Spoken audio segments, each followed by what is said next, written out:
Barka da zuwa tashar Tsakar Gida.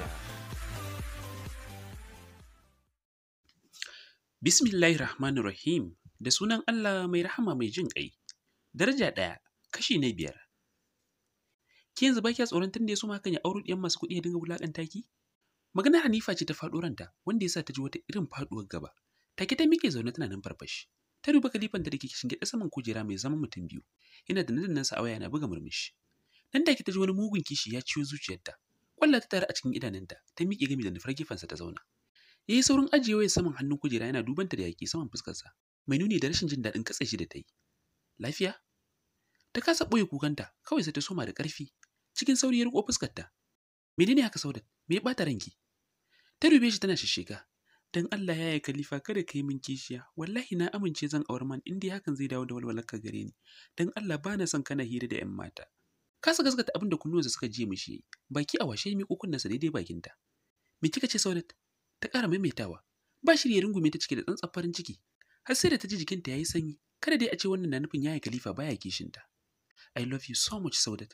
Wannan furucin ya sa ta ji daɗi ya mamaye gurbin damuwarta. Ta washe haƙoranta ita ma ta rungume shi da hannuwanta. I love you more ya Khalifa. Ya ɗago fuskar ta yana dariya, ya share mata hawaye. Na yadda da hakan, shi yasa bani da matsala tunda har na samu mata mai son farin ciki na. Allah ya sauke ki lafiya. Dan chatin kuma wallahi na daina a gidan nan. Kin ji daɗi? Ta yi murmushi tana mai kwantar da kai a jikinsa, shi ma ya hau shafar kanta. Ta limshe idanu, Allah kaɗai san irin san da take yi wa Khalifa. Wani sa'in har mamaki take yi. Yaya Khalifa? Na'am Saudat. Ta yaya kake ganin man zai amince ya aure ni? Ka san ko yanda ya tsani gani na? Ya dago da fuskarta suna kallon ƙwayar idanun juna. Wannan mai sauƙi ne Saudat, kar ki damu kanki, komai zai tafi yanda na tsara. Ta jinjina kanta. Buga teburin ofishinsa da aka yi shi ya sanadiyar dawowarsa. Ya tsira matashin jajayen idanuwansa wanda ɓacin rai ya janyo hakan. Kafin ya ja mugun tsaki ya kwantar da kansa jikin kujera ya lumshe ido. Yaushe ka shigo? Matashin zama yana mai ƙare masa kallo. Ta yaya zaka san na shigo man? Alhalin ka zurfafa cikin tunani. Sallama ta uku, amma baka amsa ko ka ɗago kanka ba. A tunani na bacci kake yi, sai dai kuma yanayinka ya ƙaryata haka. Me ya zafi haka man? Mustapha ya ja guntun tsaki kafin ya miƙe tsaye. Ina zuwa. Banɗaki ya shiga, can ya fito hannunsa ɗauke da ƙaramin tawul yana goge fuskarsa. Nan da nan ta yi ƙyalli. Haka nan jan da fararen ƙwayan idanunsa suka yi take suka washe. Ya buɗe wani ƙaramin firji ya ɗauko robar ruwa. Ya buɗe ya shanye tattas yana daga tsaye kafin ya soke ajiyar zuciya ya jefa robar cikin ƙaramin kwandon shara. Ya koma mazauninsa yana rage matsin necktie ɗin wuyansa. Da murmushi ya miƙa mishi hannu. Salamu alaikum. A sanye shi ma ya miƙa masa suka gaisa kafin ya riga shi soma magana. Hamza ina tare da babban matsala wacce na rasa yadda zan yi magance ta. Hajiya ta matsa min akan sai na ƙara aure. Hamza ka riga ka san cewa babu wannan a tsari na. Bana son abin da zai ɗaga hankalin Aisha. Ka gama sanin haka. Bana son abin da zai sanya min kunci da damuwa. In fact bana jin akwai wacce zan iya gani har in ji ina son ta da aure bayan Aisha ta. Wannan abin ke damuna. In na je kedi maganar ta kenan, idan ban je ba duk sanda abin ya ciwo ta, za ta kira ni a waya ta tada min hankali akan naƙibin umarninta. Ko yanzu haka daga ganin cikin damuwar nan, wayar ta na gama amsawa. Cewa ta bani nan da watanni 5 akan lalle sai na nemi mata aure ko kuma ta nemar min da kanta. Na rasa yadda zan bullo mata wallahi. Hamza ya jinjina kai fuskarsa cike da damuwa shi ma, dan duk abin da ya shafi man a ganin sa ya same shi. Kusan akan zumuntarsa har iyayensa su ma sun kama zumunci da juna. Kai hakuri man, maganar ka ta farko san bata dace ba. Duk wanda yake da Allah, to fa babu batun rasa mafita ko magani. Allah ya isa magance duk wata damuwa ta dan adam. Shi kadai yake jarabta mu da abubuwa masu girma dan kawai gwada imanin mu. Kar ka yadda ka faɗi man, ka ci gaba da tsananta addu'a. Duk tsanani yana tare da sauki. Babu matsalar da bata da magani, muddin bawa ya darba fa addu'a ya tsananta kai kukensa. Sannan abu na biyu mahaifiya. Man duk abin da aka ce mahaifiya to fa sai mutum ya yi taka tsantsan, musamman gare mu maza. Allah ya umarci mu da mu bi iyayenmu, sai da aka ambaci uwa su uku kafin aka yi ambaton uba. Ko iyaka nan zaka fahimci cewa uwa ba fa abar wasa bace. Wallahi bakinta kadai abin tsoro ne gare mu yaya. Ballantana har ake ga ta zubar da hawaye bisa takeicin mu. Dan haka nake shawarta ka akan ka nutsu. Ka nutsu man, ka san me kake yi. Babu laifi a umarnin da take baka, dan bai saba wa musulunci ba. Ka daure ka kai zuciyarka nesa, ka guji san zuciya ka bi umarninta. Na tabbata dan ta Aisha baka da matsala. Don kuwa wallahi sai na ce ban taɓa cin karo da mace mai kyawawan halayya irin ta ba. Yarinyar ta san me take yi. Ka daina sanya kanka damuwa akan wannan. Ka yi haƙuri man. Duk da cewa an shiga rayuwarka, sai dai babu yanda ka iya. Dole ka bi umarnin uwa. Haka ya mishi nasiha, har sai da ya sako ya haƙura, suka shiga hira abin da ya shafi kasuwanci. Ba sai kin haihu zan sake ki ba, yanzu ne yafi dacewa. Kin ga kenan idan kin haihu kin gama idda.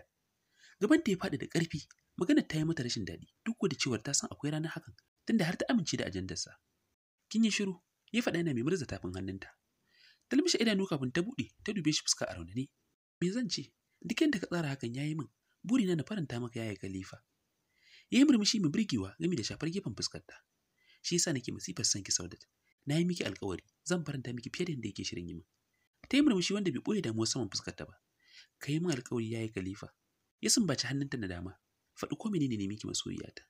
Kada ka kalli wata mace da sunan aure. Ka yi min alƙawarin za ka jira ni har na dawo gare ka. Please kada ka ci amanata. Yayi dariya ba ta wasa ba a lokacin. Kallonsa kawai ta tsaya tana yi. Kin bani dariya Saudat. Na fahimci kina da kishi. To ki sanya ranki a inuwa. Ni naki ne har abada ba abin da zai canza. Idan na rasa mai suna irin ki hakika na yi asara. Wannan ba zai taɓa faruwa ba. Kin shirya karɓar takarda? Cikin fargaba ta dube shi. To yaya Khalifa me za mu ce wa iyayenmu? Wannan mai sauki ne, ni na san me zan yi. Da zarar mun rabu, zan bar unguwan da tafi nesa da gida, har sai kuma ya lafa zan waiwayo. Kake damu, ki bar komai a hannuna. Da jinjina kai daga haka suka rufe magana, suka kwanta bacci. Misalin 7 sau da ta miƙe daga nauyin baccin da ya awon gaba da ita bayan idar da sallar asuba. Salati ta yi game da miƙewa zaune a jigace, bisa dalilin hannunta na da ke zugi, sakamakon matashin da ta yi da shi akan saman dadduma. Kai tsaye saman gadon ta kalla, babu Khalifa. Ta miƙe a sanin tana mai jin nauyi a kafafunta. Ta zauna a saman gado, duk a tunaninta yana ban ɗaki. Hankalinta ya kai ga takarda a nan da ɗan ajiye ta saman durowa. A sanye ta sanya hannu ta ɗauka. Saudat, sunanta ta gani ɓaro-ɓaro a kai. Gabanta ya faɗi, haka nan ta daure ta buɗe ta soma karantawa. Assalamu alaikum Saudat, ina mai baki haƙuri, haka nan ina mai bawa iyayenmu haƙuri bisa abin da zan faɗa. Hakika na yi iyaka ƙoƙarina da danne zuciyata bisa wani abu da ke damuna, sai dai abin ya fuskara. Gaskiya ban shirya haihuwa yanzu ba. Ki yi haƙuri, tunda hakin ƙi aminta mu zubar da cikin da ke tare da ki. Har ya kasance ya riga ya isa fitowa duniya. Zan tafi inda babu wanda ya sani har zuwa wani lokaci. Zan tafi neman kuɗi. Ki yi haƙuri Saudat. Na sake ki saki ɗaya. Duk sanda kika samu miji ki yi aure. Ina miki fatan alkhairi. Ki taya ni roƙon gafarar iyayena, su taya ni da addu'a. Ki ma ki taya ni. Ta san da zuwan ranar, ta san irin hakan mai afkuwa ce, tunda har da amincewa ta komai ke gudana. Haka zalika ta san wani yana cikin shirin su, sai dai hakan bai sanya ta kin kuka ba. Kuka sosai har tana shishsheka. To me zai sanya ta kuka? Alhalin komai ta san da cewa shiri ne. Sai da ta yi mai isarta kafin ta miƙe ta batta aje ta faɗa ban ɗaki. Wanka kawai ta sannan ta shirya ta ɗauki takardar ta fice. Bata tsaya ko ina ba sai gidansu, ba tare da fargaba ko ƙanƙanuwa ba, tunda innata ta san komai. Ismail din ma babu dama faɗa gare ta tun daga shaida. Ko babu komai Khalifa ya rufa mata asiri da takardar nan. Da sallama ta shiga, da gari ma suka soma yin kacibi za ta wuce makarantar boko. A'a, antike ce da sassafe? Ta gida kanta kawai sannan ta gifta ta gefanta ta shiga ciki. Ismail bai kai ga tashi ba, inna ce zaune tana kurɓar ruwan bunu da biredi. Ganin yar inda ya sa ta dakata sai kuma ta sauke ajiyar zuciya ta nano abin da ke afkuwa. Damin ta shirya tarban wannan ranar. Ta kora Karima makaranta kafin ta ja sau da zuwa rumfarta. Ya aka yi yar inna? Takardar kawai ta miƙa mata. Tabbas ko yaya saki yake bashi da daɗi sam. Duk da juriya irin ta inda sai da ta jiranta ya soso a lokacin. Ta numfasa ta dubi sau da wacce ke faman sharar fuska. Haba yar inna, kin dai san komai, kada ki tada hankalin kin ji ko? Bari zuwa an jima da kai na zan shiga na sami iyayensa da takardar. Daga haka ta kwantar mata da hankali. Da kira sau da ta samu ta yadda ta sanya wani abu a cikinta. Sosai Ismail ya ji bazata akan batun sakin kanwar tasa. Ransa ya yi mugun ɓaci akan Khalifa. Bai taɓa zaton wannan jahilcin daga gare shi ba. Malam Zakari ya ji zafin abin da ya faru. Ita kuwa ga Maryamu sai dai kuka, haka nan kannan Khalifa. Malam Zakari ya ɗau zafi da ɗansa sosai, ya ba wa Sauda haƙuri. Akan hakan har sai da ya kwanta ciwo. Sai da ya kusan sati baya fita kafin ya warware. A wannan lokaci ne naƙuda ta tasar wa Sauda, aka miƙa ta asibiti. Bata yi awa 3 ba ta haifo ɗanta namiji, aka sanya wa yaro suna Muhammad Ahmad. Kusan sai wannan lokaci makwabta da 'yan uwa suka ankara da abin da ke faruwa. Ba jimawa magana ta yaɗa a unguwa cewa auren Sauda ya mutu. Kowa da irin abin da yake faɗa, kananan maganganu dai iri-iri. Cike da mamaki yake dubansa. Ya sake ta fakace. Ismail ya ƙara ɗaure fuska, alamun magana yana yin ta ne dai kawai ba dan daɗi ba, ba kuma dan yana son ta ba. Wallahi kuwa, batun da nake maka har yau ba mu san inda ya shiga ba. Sannan ka san me dalilin?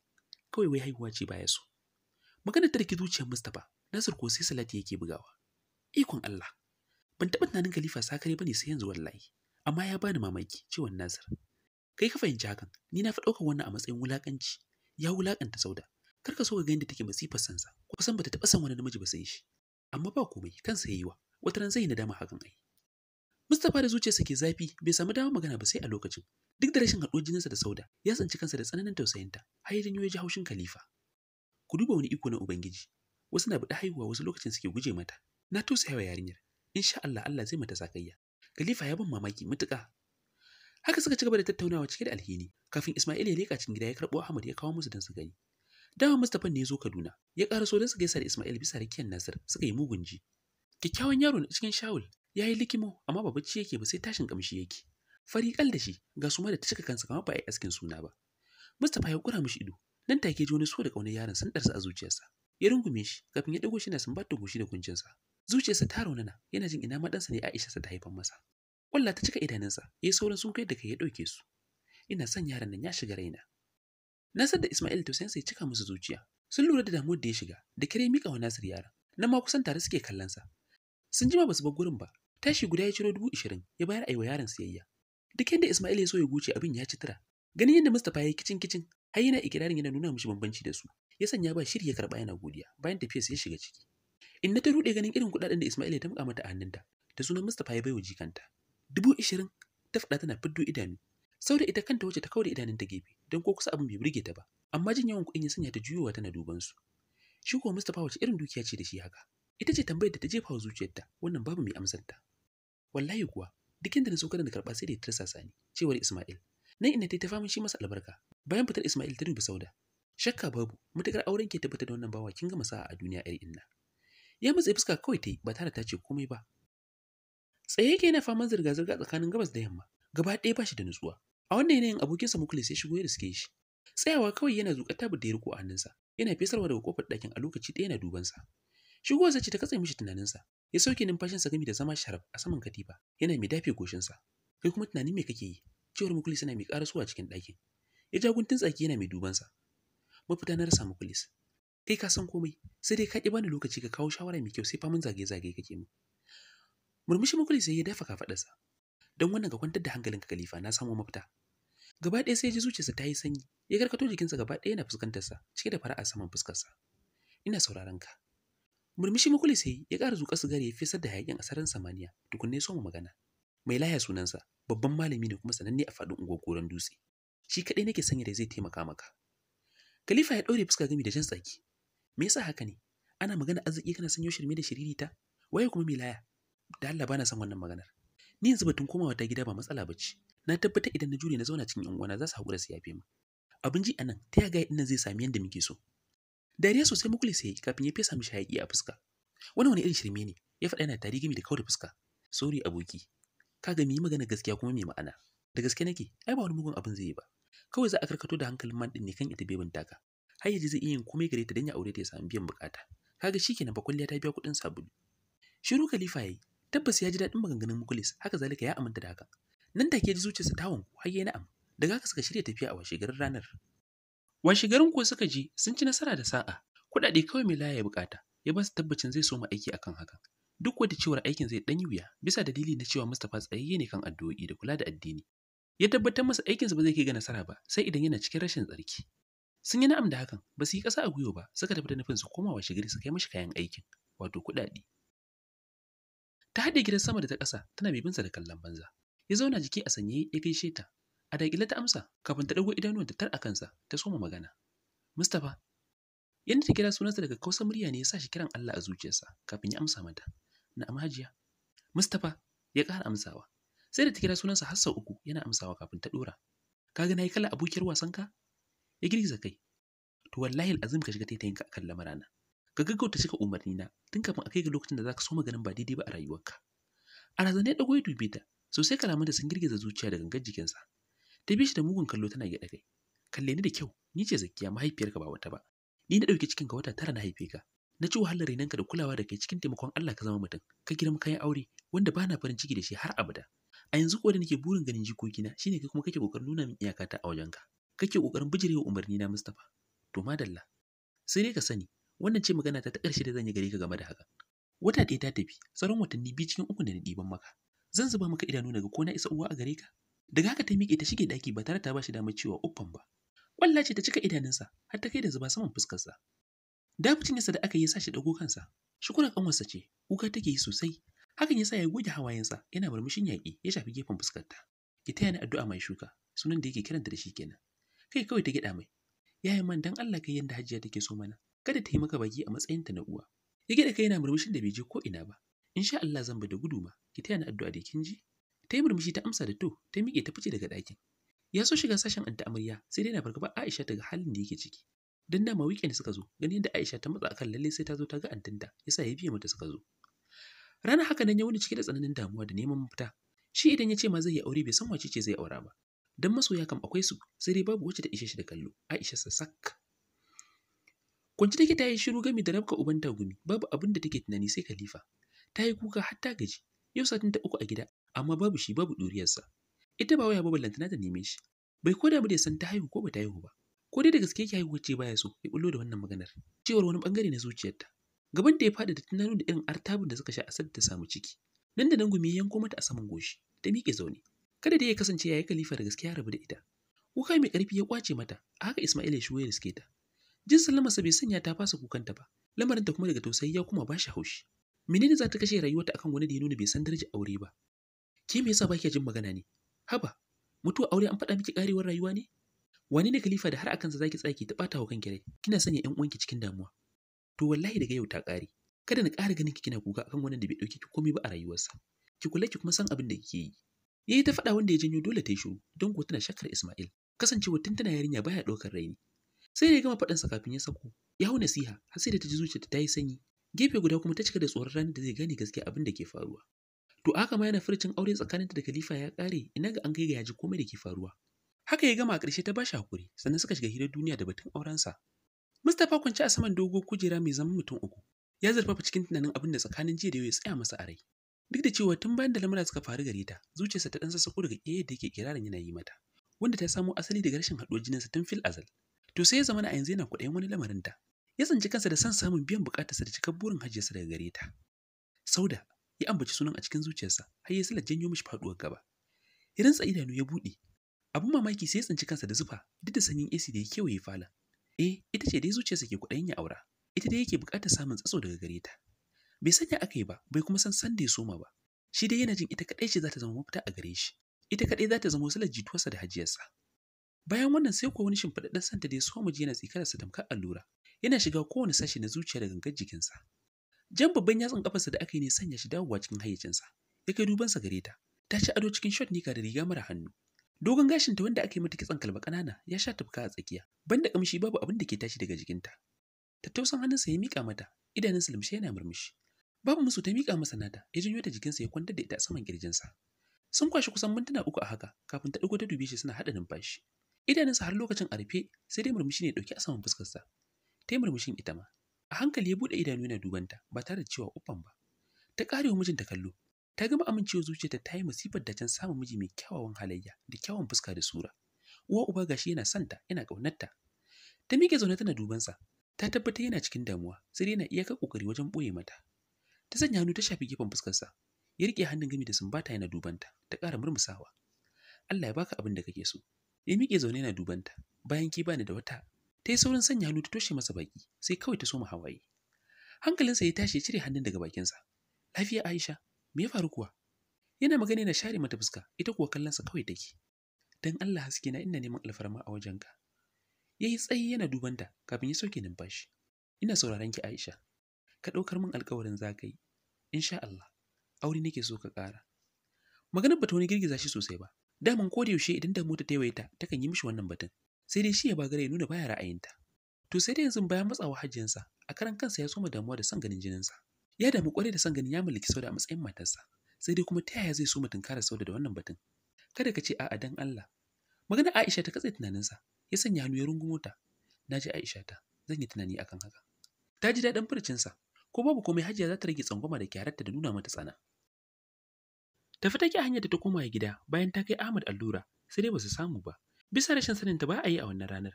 Ta yi nisa ta iso titi tana kokarin samun abin hawa. Ta ji muryar da ko daga bacci ta tashi ba za ta taɓa mance ta ba. Ya yi mata sallama. A razana ta jiyo tana dubansa. Bakinta na rawa sai dai ta kasa furta ko da kalma ɗaya. Sai aikin kallo. Shi ko agogon murmushi kawai yake sakan mata kafin ya samu musu abin hawa. Ya umarce ta da ta shigo. Bayan shigar sa ya karbi yaron ya rungume tsam a jikinsa, yana mai jin ƙaunar yaron na ratsa shi. Halimsu za ka kai mu. Ita kam sau da babu bakin magana, sai kallo da bakinta sake. Ya dube ta yi murmushi. Baby na ya girma. Ta gida kanta kawai gami da kawai fuskarta, tana mai jin ƙwalla ta taho mata. Ganin abin take tamkar a mafarki. Haka suka isa bai ce mata uffan ba. Ya dube ta lokacin da suka samu wajen zama. Saudat, ki yi haƙuri. Ta dube shi tana share hawayen da suka zubo mata, sai kuma ta kauda fuskarta. Me kai min ya Khalifa da kake ban haƙuri? Ya barzar da huci. Abubuwa da dama. Kada ki ɗauka ban san kin haihu ba. Wallahi komai da ke faruwa da ke ina sane da shi. Kusan kullum sai na shigo unguwarmu, sai dai bana bari ne inda wani zai shaida ni. Ki haƙuri Sauda, hakika na janyo mana maganganu a cikin unguwa. Amma kar ki damu, komai mai wucewa ne. Ina mai tabbatar miki da cewa ba da jimawa ba Mustapha zai waiwaye ki. Ta dago idanuwanta da mamaki saman fuskarta tana duban sa. Hannu ya sa cikin aljihun wanda sai ya fiddo wata kwalba ya mika mata. Yana mai murmushi. Ta ba kwalbar da kallo kafin ta mai da dubanta gare sa. Ki buɗe kunnuwa ki saurare ni please Sauda. Damin idanuwanta suna kansa. Ta ƙara mai da hankali gare sa tana sauraro. A farko ina mai ƙara baki haƙuri, ki haƙuri Sauda. Na tafi na baki da ciwo na abin da na aikata gare ki, wanda hakan duk ya faru ne akan abin da kika riga kika sani. A ajiye batun nan. Na jima ina neman hanyar da zan samu ganin ki, sai kuma gashi a sauki Allah ya kawo mana. Ban manta da lamarin da muke kai ba, yanzu ma abin da ya sa ni neman ki kenan. Kin ga wannan? Yi nuni da kwalbar turaren. Please Sauda, duk sanda Mustapha ya zo ki daure ki shafa a fuskar ki. Ki haka har sau uku sannan ki bari. Duk ran da ya neme ke kaɗai a zaure ko kuma a rumfar inna, to ki tabbatar maganar nan ce ta zo. Kake bari damar ta sabuce mana Sauda. Dan gaskiya ina son a yi ta ƙare na maido da sanyin idaniya ta gare ni. Ki tabbatar a wannan lokacin kin shigar da bukatunmu. Idan har magana aure ce ya zo da ita, to kada ki bari ya tafi baki shigar da bukatunmu ba. Ina mai tabbatar miki da cewa zaki sha mamaki, don ko ina da tabbacin komai zai gudana yadda muke so. Mustapha zai amince da gaggawa da bukatunmu. Ita kan banda kallon sa babu abin da take yi. Hawaye ya kwaranyo daga idanunta ya sauka a saman kuncinta. Ganin haka ya haɗe fuska, ya dan waiwaya gefe da gefe. Mutane ɗaiɗaiku ne a wajen, haka zalika kowa har ga gabansa kawai yake yi. Ya maido dubansa gare ta lokacin da ya sanya hannu a cikin aljihu ya ciro hankaci ya mika mata. Menene manufar hawayenki Sauda? Kada dai a ce kina tunanin ni Khalifa zan cutar da rayuwarki. Kada ya kasance haka Sauda, zaki tayar min da hankali. Ya sunkuyar da kai cike da tsananin damuwa, ta ruɗe da ganin hakan. Ita kan bata san irin san da take wa Khalifa ba, so irin wanda addini ya haramta. Don kuwa gashi nan a dalilin soyayyarsa tana shirin aikata haramun. Makahon so kenan. Yayi Khalifa kada ka yi fushi, ka yi haƙuri don Allah. Ina kuka ne saboda ina tsoro. Ba don komai ba, sai dan zan kasance a ƙarƙashin wanda ko fuskarsa bana ƙaunar gani. Sai dai kada ka damu, babu abin da ba zan iya aikatawa a gare ka ba. Idan har wannan zai sanya ka gane ka kuma fahimci irin tsantsar soyayyar da nake yi gare ka. Zan bi duk yanda ka ce. Tana kaiwa nan ta share fuskarta da hankacif ɗin tana murmushin yaƙi. Shi ma yana jifanta da nasa murmushin, can ƙasar ransa yana tunanin wani abu. Ina kuma tausayinta. Sai dai daga ya tunano da cikar burinsa, sai ya yi watsi da tausayin. Ta sanya hannu ta ɗauki kwalbar ta tura a cikin jakarta. Nan suka jima suna hirarsu, yana ƙara yaudararta da tausasan kalamai, har da karan kanta ta ƙara ji ta aminta da shi sosai. Bayan sun kammala da kansa ya samu mata abin hawa, ya bata 5,000 sannan suka rabu. Kamar ta tambaye shi inda ya samu kuɗin, sai dai tana ɗan shakkarsa, wannan ne dalilin yin shirinta. Alhamdulillah, to ‘yan tsakar gida, ku yi haƙuri mu kwana a nan, mu kasance da ku a jibi inda zan kamo kashi na 6. Har yanzu na ji wasu suna tambayar cewa yaushe labari yake zuwa. Kamar yadda na sanar da ku a sanarwar zuwan wannan labari, shine labari zai dinga zuwa karfe 9 agogon Najeriya, wanda ya daidai da karfe 11 agogon Saudiya. Kawai dai na tabbatar da cewa insha Allah labari ba zai dinga wuce 9 zuwa 10 bai zo ba. Wanda kuma alhamdulillah tunda muka fara wannan tsari bai kare ba. Ina matuƙar godiya bisa ga addu'o'inku da ƙarfin gwiwa da kuke ƙara min. Na gode ƙwarai ‘yan tsakar gida, mu kwana lafiya.